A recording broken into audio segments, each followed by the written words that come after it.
जिस विषय पे हम चर्चा कर रहे हैं वह केवल एक विषय नहीं है, भारत की आत्मा का एक हिस्सा है।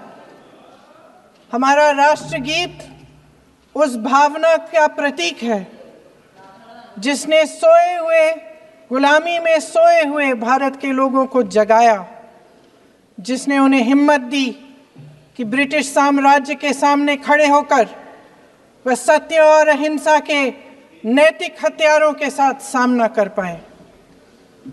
आज ये चर्चा एक भावना के ऊपर है।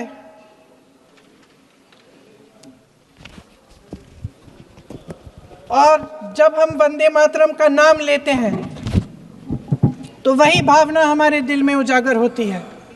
जब हम वंदे मातरम का नाम लेते हैं तो हमें उस पूरे इतिहास की याद आती है जो स्वतंत्रता संग्राम का इतिहास था, उसकी पीड़ा, उसका संघर्ष, उसका साहस, उसकी नैतिकता,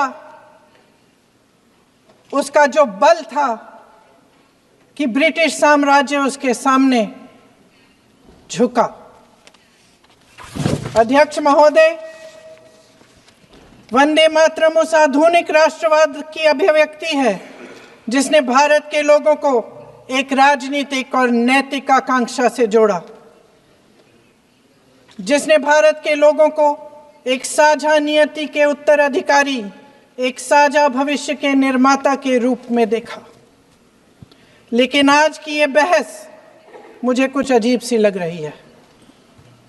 जैसे मैंने कहा, ये गीत देश की आत्मा का हिस्सा बन चुका है। 150 सालों से देशवासियों के दिलों में ये गीत बस चुका है।